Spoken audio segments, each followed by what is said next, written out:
Hi everyone, in this video I'll be showing how to make a simple material that is so effective at resisting high temperatures I can trust even a thin sheet to protect my hand from this torch.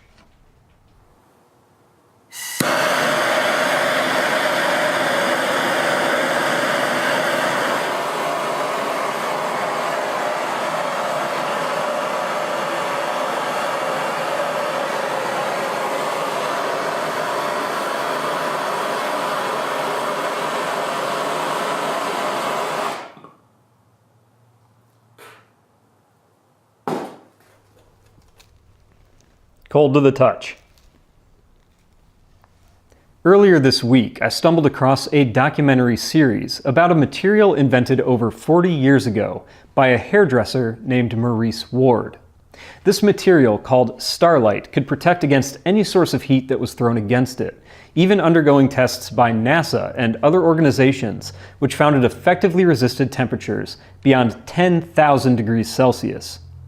Maurice Ward, the inventor of this so-called starlight, showed it off on TV in the 90s, demonstrating that it could protect an egg from the heat of a torch for several minutes, leaving the egg completely raw when it was cracked open.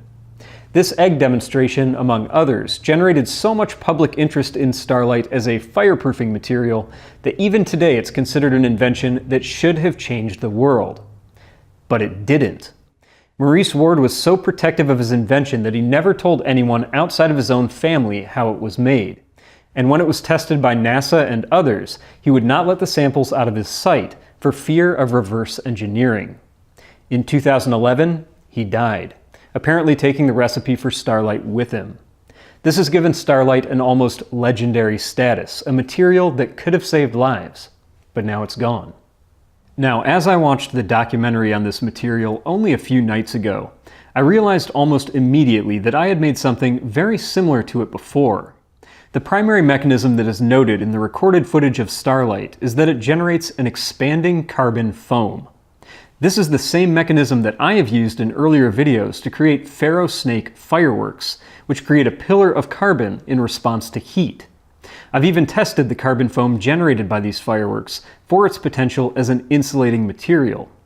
With this prior experience, I had a pretty good idea of how to change the composition to achieve very similar properties as starlight, and it's a lot easier than you think.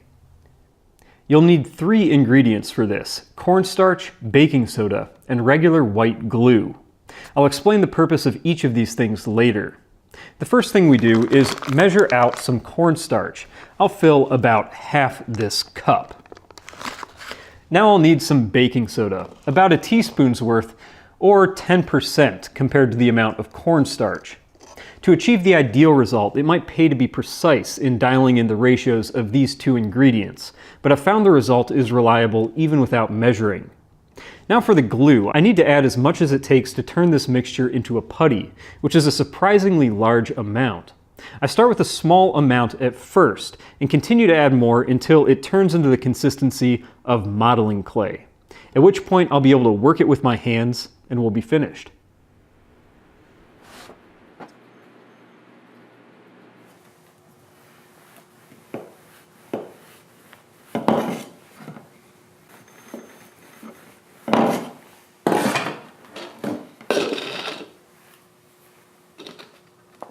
Ideally, this putty should be applied to a surface and allowed to dry before testing, because the moisture from the glue can cause some undesirable thermal conductivity.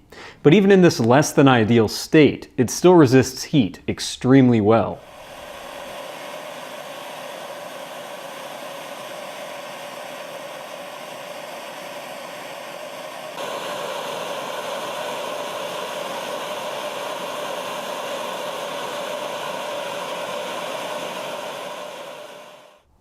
Now let's examine this a little closer to see how it works. As I hit this with a torch, it quickly turns black and bubbles of carbon begin to form. Carbon, being the most basic component of any organic material, is left behind as a skeleton when any organic matter is heated in an environment where there is not enough oxygen for a complete combustion reaction to occur. In this case, when the cornstarch begins to burn, the baking soda releases carbon dioxide, which displaces the air and protects the carbon as it forms. Carbon dioxide that builds up below the surface pushes the newly formed carbon outwards as bubbles, so we get this effect where the deeper the heat goes into the material, the more it's pushed away by this expanding foam of carbon. Carbon itself, once it's in this solid state, is extremely temperature resistant, with one of the highest melting points of any material. Combine these things together, and it's a pretty impressive result.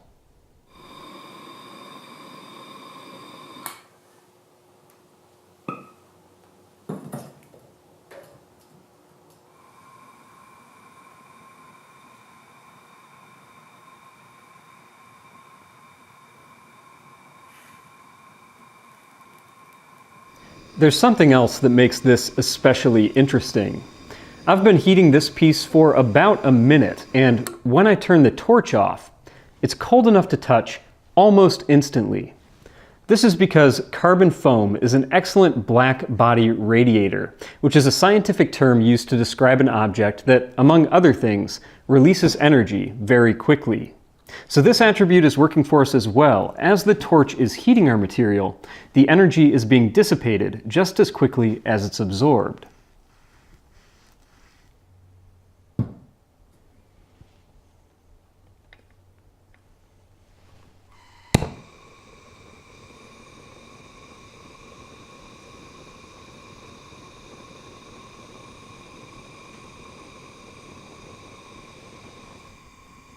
It might be impossible to find out if the formula that I've presented in this video is even close to what was in the original Starlight. But I think you'll agree that the results I've achieved are pretty promising.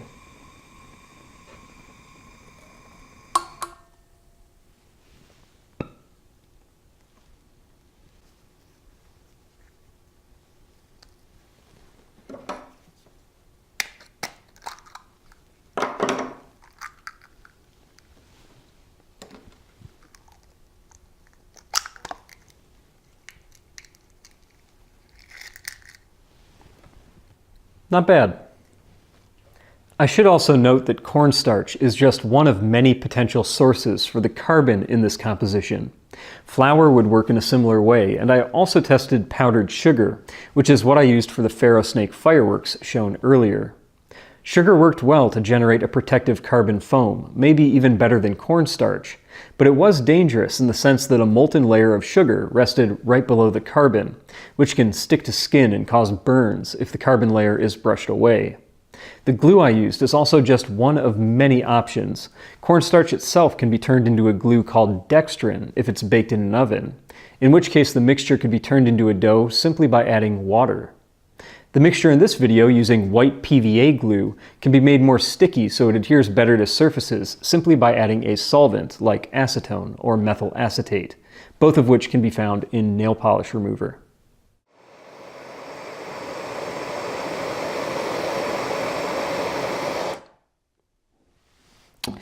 Well, hopefully this video has given you plenty of ideas.